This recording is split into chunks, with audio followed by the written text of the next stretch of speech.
Mr. Chairman, that's let- not fake news because I there will- were TikTok. wait. And kindly, sir, Mr. Chair, finish the post, sir, to read. Finish the, kasi nakakahiya. Hindi ako, sir, common sense that it resonates with them that there are a lot of people who love President Duterte. Can I reply to that, Mr. Chair? No, I will continue with my questions, Mr. Chair. When you answer, please address the chair first. Sir, And, sorry. Okay, sir, Mr. Chair. Let the interpolator finish the question before you answer.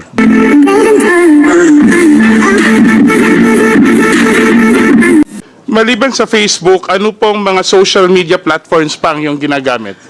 I use TikTok but sparingly. That's it.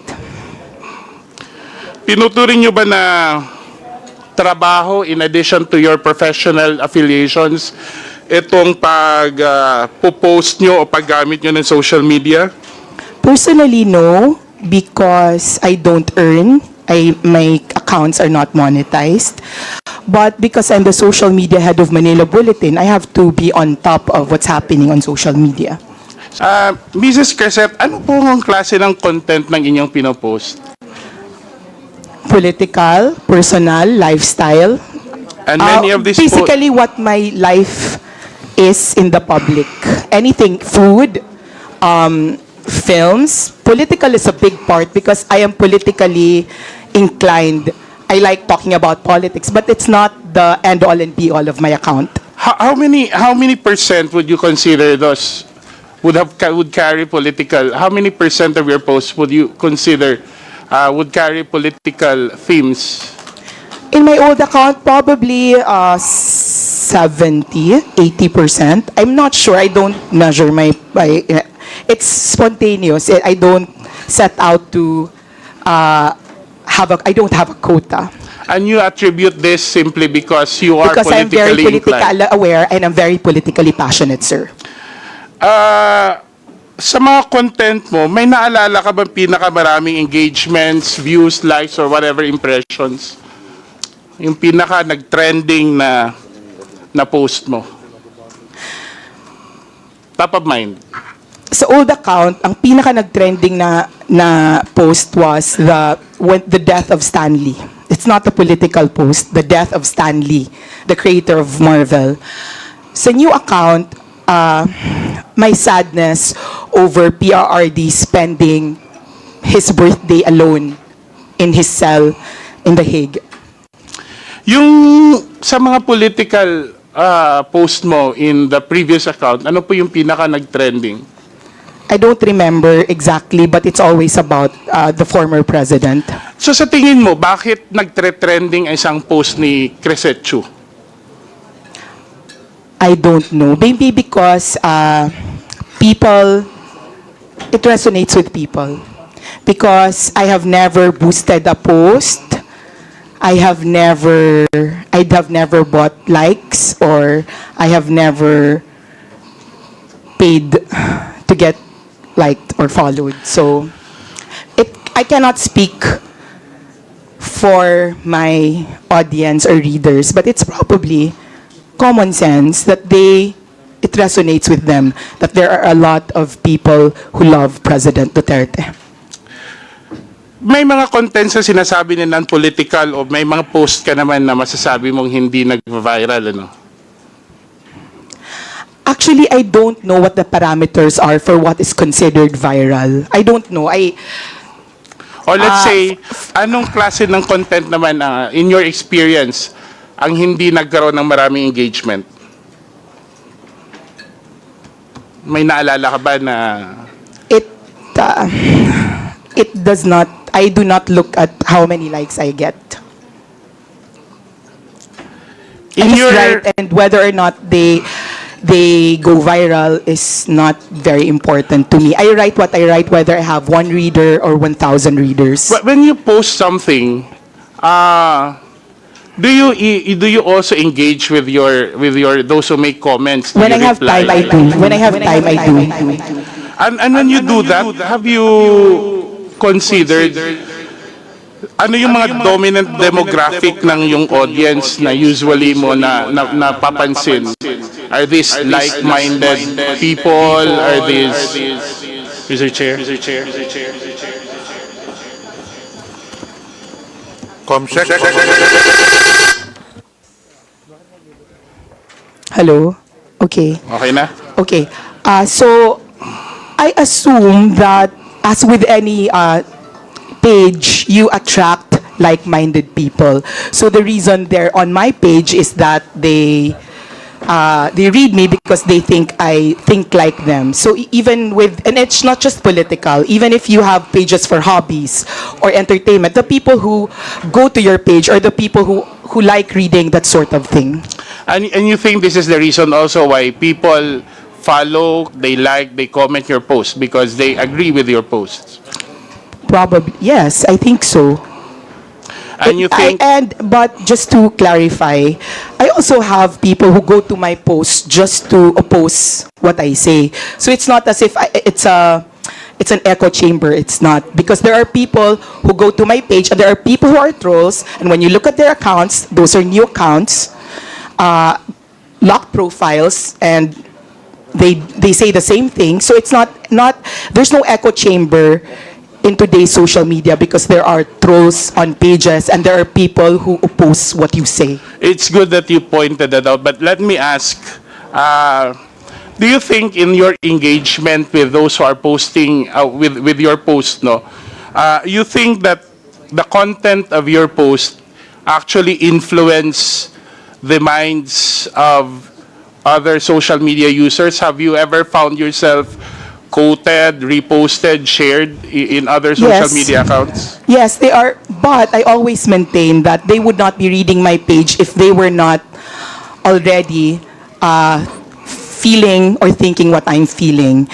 And a lot of the feedback that I get is that people saying, you articulate what I am feeling, except that I do not have the words or the talent to say that. So I think majority of my readers are those people who want to express their frustrations or express their hopes, and are not just, I do not have my writing skills. It's good that you mentioned about feedback. So, have you ever received feedback that people are actually saying, it's good that you exposed this, that you wrote about this because I'm learning, I get to know what's happening, I get to understand the issue more? Yes, but that's not specific to social media. I am an editor, and if I write articles for the newspaper, it's always all the articles that you write, whether they're for social media or for traditional media, you're writing it to expose, inform, entertain, empower. But let me go back to the social media. Let me limit to the social media posts. Have you ever received feedback saying that they have learned, they're thankful that you have exposed, they have learned something, they've been influenced by the information that you posted in your social media account? Sir, I do not think that I am at the level of investigative journalist who have exposed something. I just say what unfortunately, I'm not that kind of journalist who can do exposés. So unless it's something of my personal knowledge, I don't think that somebody has thanked me for exposing something. So are you sure that in your social media post, whether in your previous posts or not, you have not exposed any public official or agency of the government whatsoever? Remember, you're under oath. Not that I remember, and I know that I'm under oath. I don't remember anything exposing a public. And if I'm going to do it, I'm going to do it in my job for Manila Bulletin, not on my page. So I am more protected by my office. I will go back to the question. Ibig sabihin ba sa social media posts mo, wala kang sinabi na nag-e-expose ka sa sino mang opisyal o ehensya ng gobyerno tungkol sa in the conduct of their official duties? I don't remember any exposés I've done. Mr. Chair, is it possible that the committee subpoena Meta for a copy? I understand that Meta keeps a digital copy of all the postings over a considerable time. I move that we subpoena the social media posts of Mrs. Krizette Chu. There's a motion. Any second? Second. Any objection? There being none, motion is approved. Thank you, Mr. Chair. I know you're a professional journalist, Krizette, and I know you're well trained and you studied abroad, and you have a good appreciation of what it takes to be a journalist.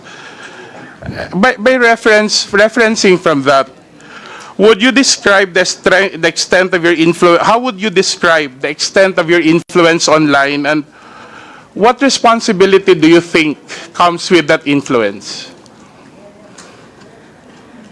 I am I'm not comfy with the idea that I am responsible for something because I just write. As I said, I'm very before all these before, sir, Mr. Chair, before I was included in the top 40 vloggers, fake news, Pogo funded, I have never spoken my politics, not on YouTube, not on Facebook. I just write. So I don't feel like I am an important political commentator. I write what I feel.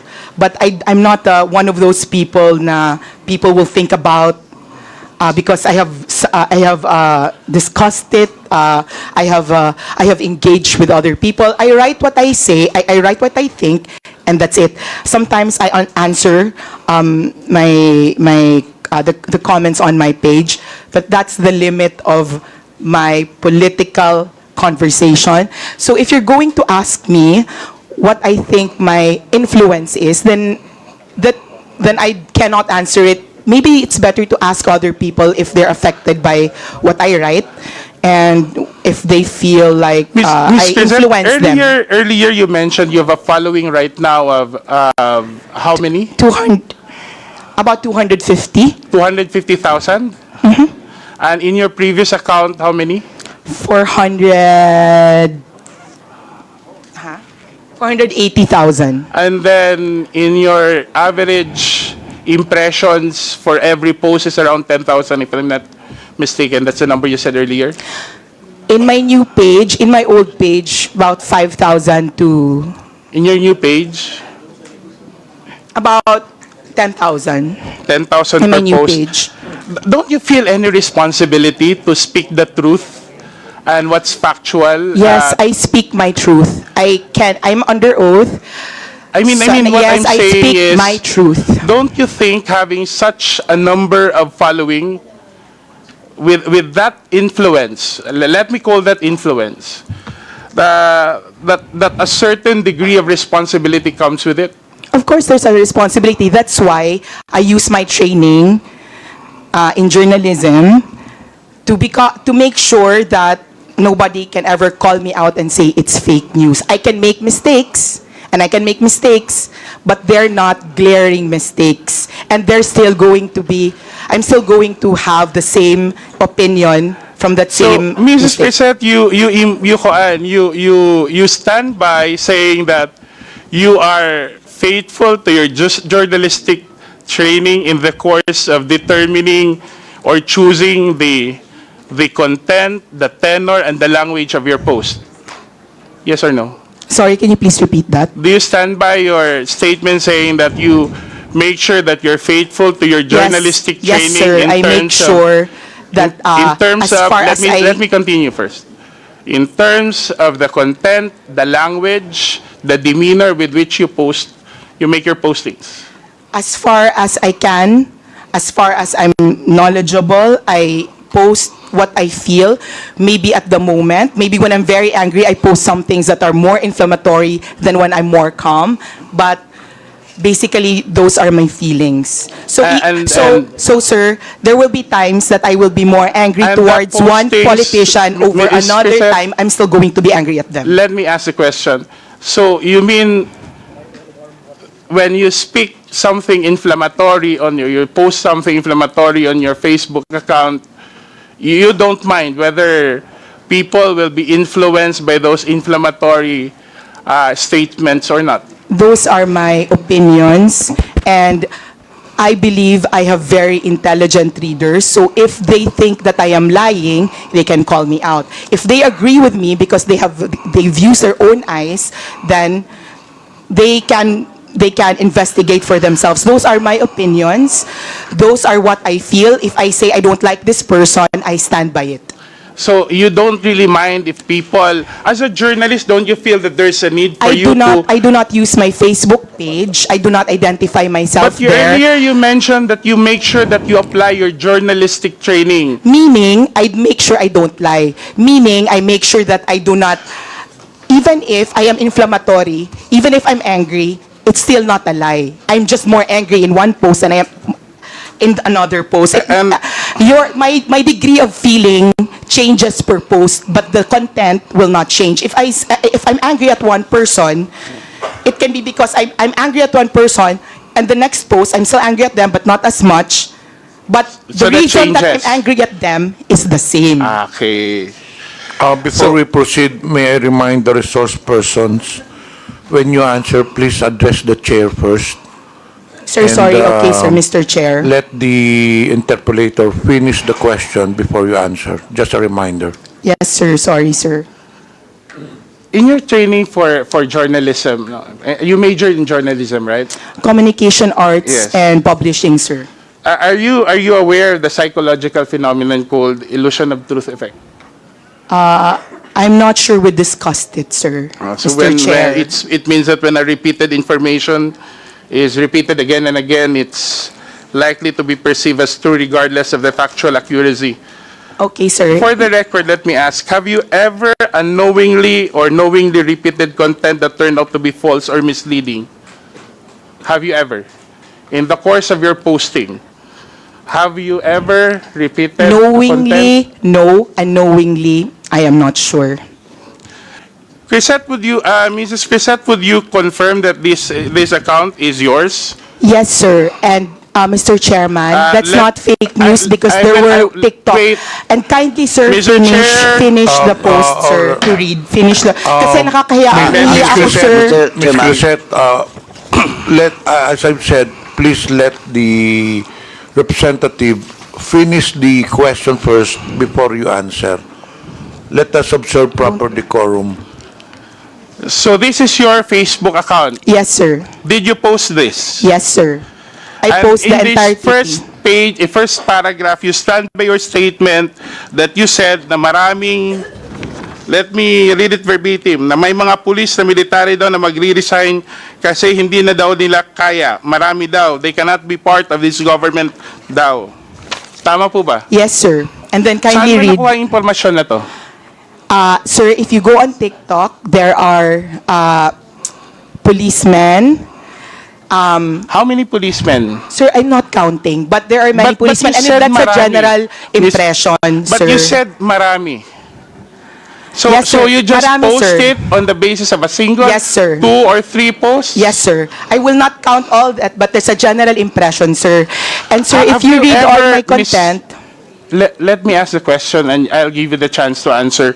Have you ever made an effort to verify this post from official sources? yes, sir, because there were already policemen, and I am sure our policemen can also say that there were policemen that are on TikTok that are voicing out their if they have like feelings. So if you could kindly, sir, read the rest. So kasi nahihiya po ako kasi may mga police dito.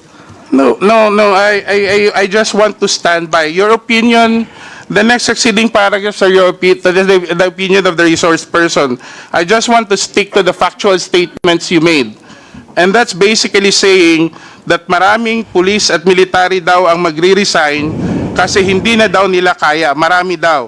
They cannot be part of this government. And apparently, the resource person, Mr. Chair, has gotten this information from other social media posts. And on a critical matter such as this, Mr. Chair, she did not make any effort, or unless you're contesting it, any will effort contest it. to verify it from official sources.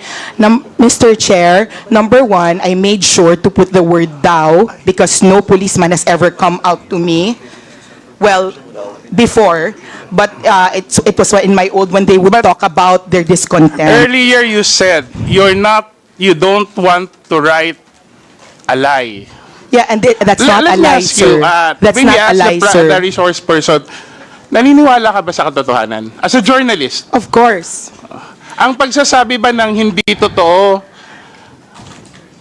hindi pagsasabi ng katotohanan, tama, di ba? Mr. Chair, those are the impressions, not No, only of me. I'm asking you, because I want to test if we have the same idea of what truthful is. Yes, sir. Yes, Mr. Ang hindi Chair. pagsasabi ng totoo ay hindi pagsasabi ng katotohanan, di ba? Yes, Mr. Chair, Ang and hindi I pagsasabi ng maintain. totoo ay kasinungalingan. Tama. Yes, sir, and I maintain I'm speaking the Ang truth. pagsasabi ng half-truth ay pagsasabi din ng kasinungalingan. I am maintaining that I am speaking the truth of the impressions made on social media. Okay. Thank you, sir, I don't Mr. want to Chair. argue with her position, Mr. Chair, but I just want to bring the attention of the committee to a news article showing the official position of the PNP. Can we flash that on? Can we flash that on the screen? Comsec, please flash the content.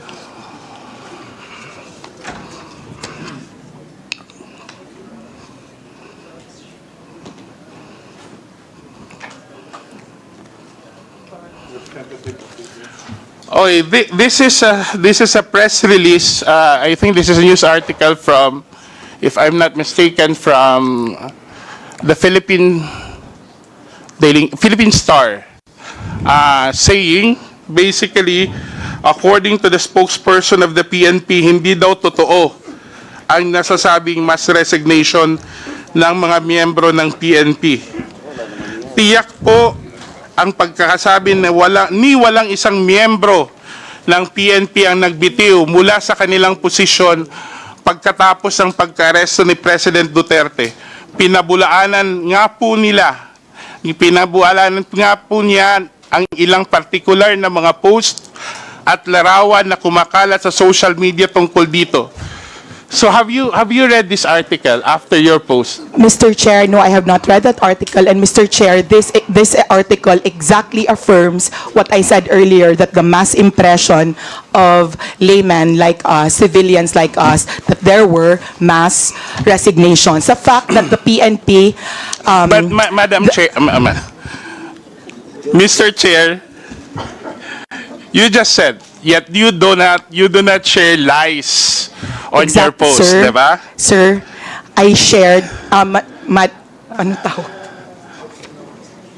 Mr. Chair, that's what I said, kaya ako nag-include ng daw, these were impressions. The fact, sir, that our PNP had to write a press release means kami na wala kaming statistics, these were the impressions that were coming to us. So you're saying that And, this is something sir, that can I you also just... finish? Okay. Why it's not fair here? Okay, Mr. Chair, does it mean that you have simply written this post out of your personal impressions or the impressions of you believe are posted in other social media without even making sure whether there is enough basis or have made any effort to verify your statements? Mr. Chair, if I am not an insider in the PNP and they had to release that information, it means that they are correcting the general impression of masses like us.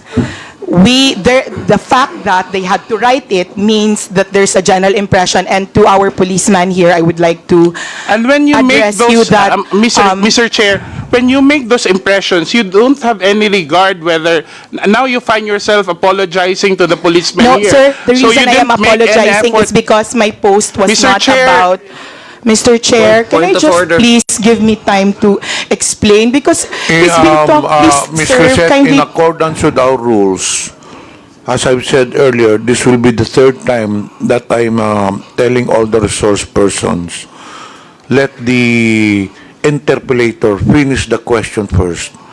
And in fact, if I impose the rule strictly, the resource persons can only speak until I recognize you.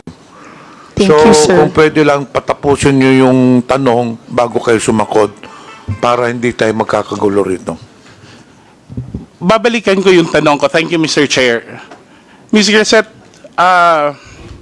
sa dami ng followers ninyo, in putting out information or posting items such as what has been presented before this committee, are you saying categorically that you do not feel any responsibility for the weight and for the consequences of your posts? Can I answer now? Yes. Okay. Mr. Chair, I am saying that I am merely writing about what I see as the pulse of the masses, which is that they were afraid that there were policemen. That's why also I am very careful that I said thou, thou, thou, thou. And to our honorable policeman, I'm not apologizing because I wrote that. I'm apologizing because you don't know the context of what I wrote. And what I wrote was, please don't resign. Because if you really want to make a difference in our country, you can best do it from the inside. It was not a condemnation of people who were resigning, but a reminder that if you're given a rare opportunity to change something that you do not like, do I it think, Mr. from the Chair, inside. I think, Mr. Chair, the resource person is not answering the question because we want to focus solely on those first two statements, which I think carries a significant weight. Yung pagsasabi na maraming pulis ang nag-resign at nagbibitiw, whether it's daw or what, we're presenting a scenario that could be harmful even to national security. And in fact, if you ask me, personally, there should have been legal consequences for this. I don't know. We have a representative from PNP, so we can hear from it. Mr. Chair, do we have somebody from... Yes, General Torre, can you please answer? Mr. Chair, General Torre, have there been any incident of massive resignations following the arrest of the former president? If the qualification for the word massive, sir, is more than the normal, then there's none, sir. But there are regular resignations, but it's not connected to this issue, sir. Thank you, Mr. Chair.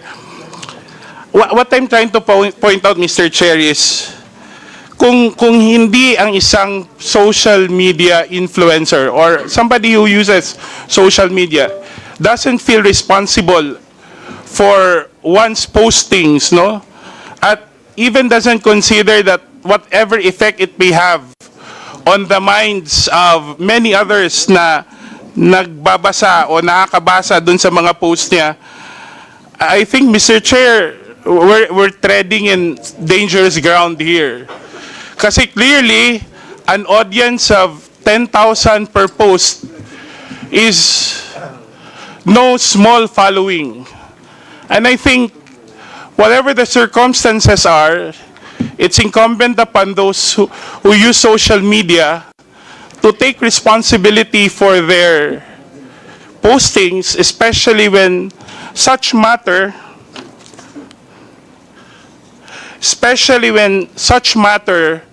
actually affect national security and affect our society as a whole. And I think in this case, this is something that we should carefully consider, especially that the resource person, Mr. Chair, in many of her posts, have actually made accusations, criticism, or exposés about public officials, about public offices and agencies.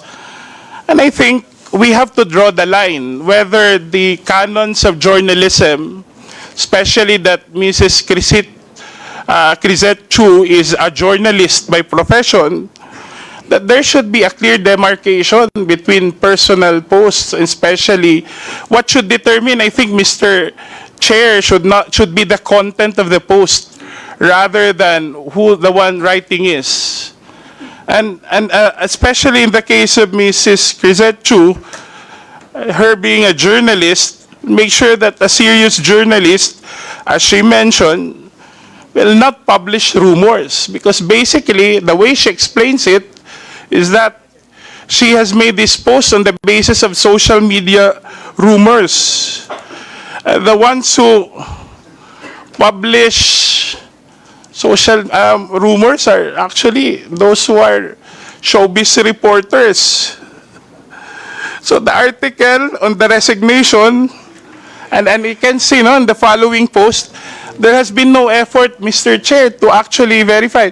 May I ask the resource person again, Mr. Chair, after learning, have there been any efforts on your part to rectify or to correct the impression that you said you've articulated in your social media post?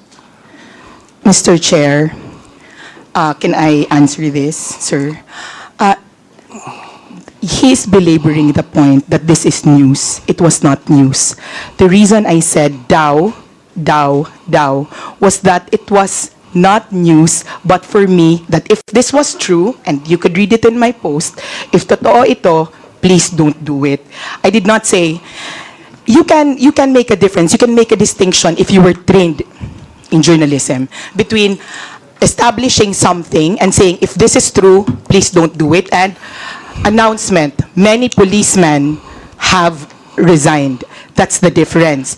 I wanted to predicate what I wrote with something that was daw because it was a reminder to our policemen that please do not leave us, please think it through, that you can do more inside. So, sir, for me, it was more an opinion piece based on the general impression of when I wrote it, sir. So now it's an opinion piece, Mr. Chair. That's All my how she's articles referring you. on Facebook are opinion pieces po, So, sir, Mr. Chair, this would be my last point.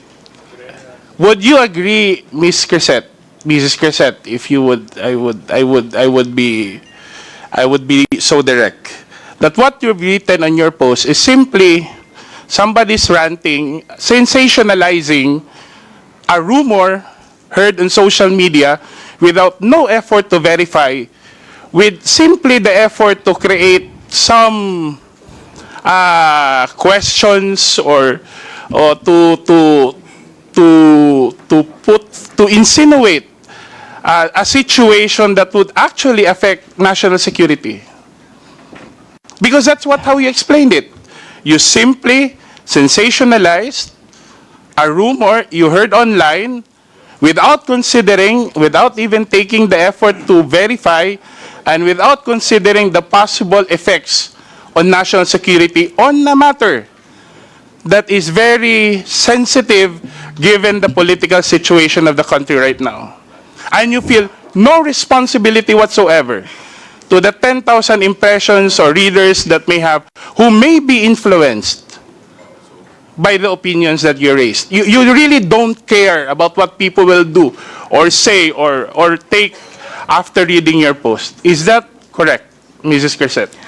Mr. Chair, I will reply now.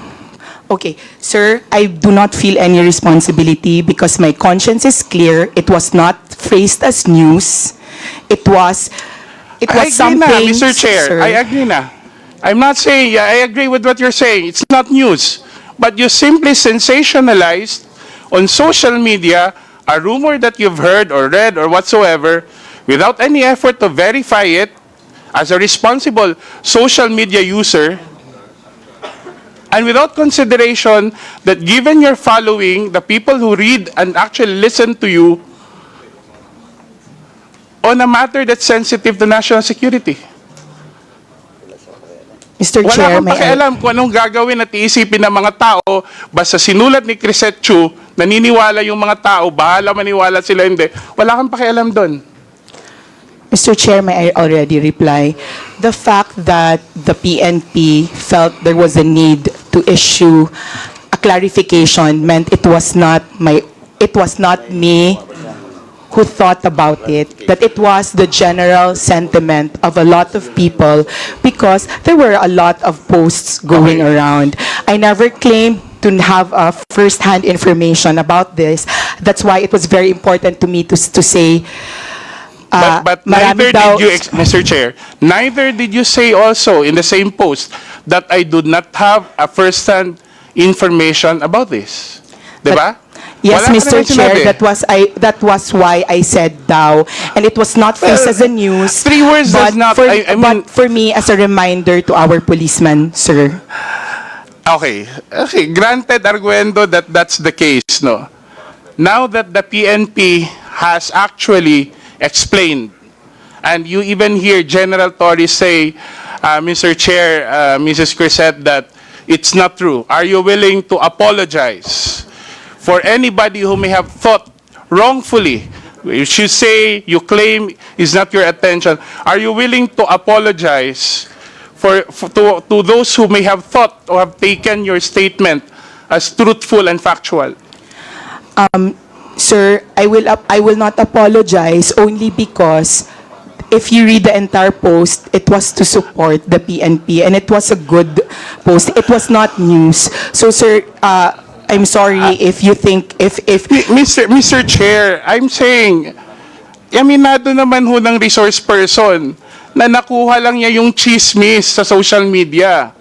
'Di ba? Tapos ginawa niya ng buong kwento na yung mga police, this and that.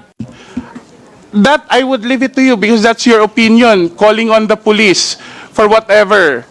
But I'm asking you now the police itself, the police organization, officially, and General Torre has now confirmed that, saying that there has been no mass resignation. Are you willing to rectify? Because many would have read your statement and read it without the doubts.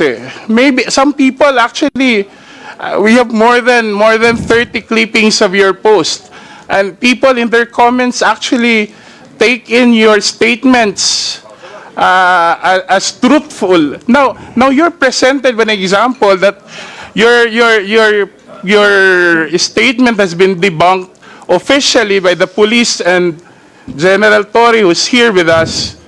Are you still not willing to correct yourself officially? Sir, Mr. Chairman, in my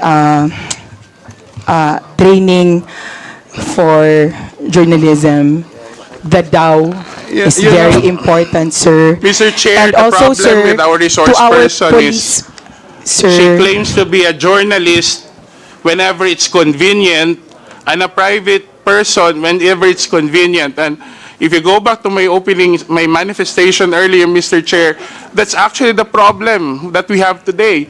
You have people who are able to amplify issues without being bound by the canons of journalism.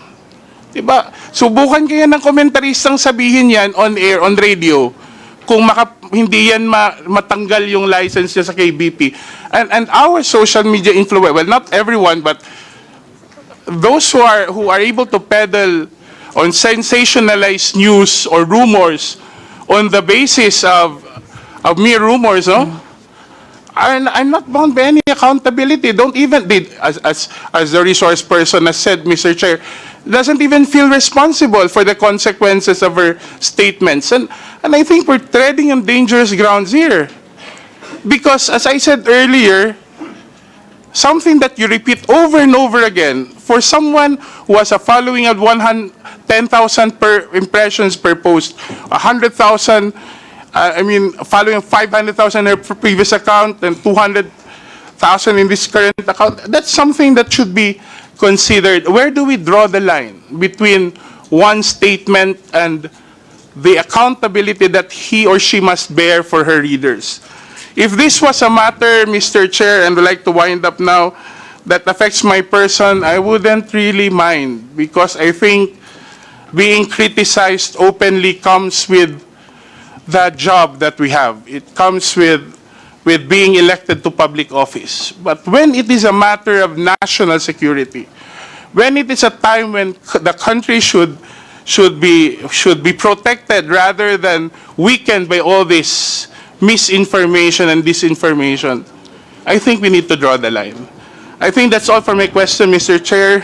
Thank you very much. Mr. Chair, respectfully po, this is what I would like to say is why a lot of people are afraid to speak out and are afraid of this Mr. Chair, kasi yun po yung sinasabing prior restraint na parang natatakot kami to speak out. Because, sir, people are watching us. The Filipinos are watching us. And I Mr. know Chair. they're not stupid, sir. They know what Mr. they Chair, mean by wait. daw.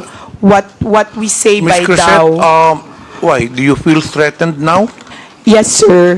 Are we- Yes, sir, because, sir, may I... yes, sir, I think feel there are threatened many now, people sir. here. I don't think we are harassing you. Sir, not you, sir. Mr. Acidre, sir. Because, sir, may I just share that we have a history because we are both from Leyte.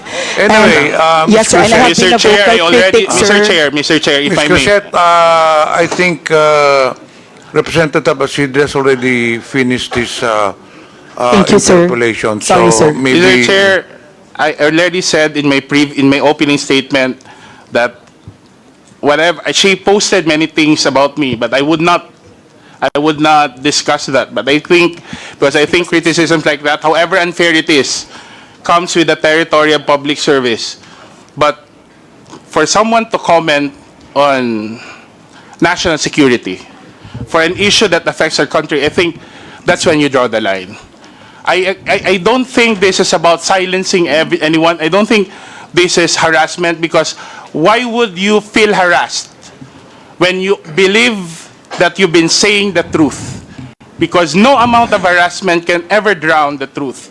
But if you've been using such power and influence to sensationalize, to influence, to manipulate adversely, to without taking even responsibility for what you said or wrote, I think that's not silencing someone. That's just putting it right where personal responsibility should be upheld. And that's it, Mr. Chair.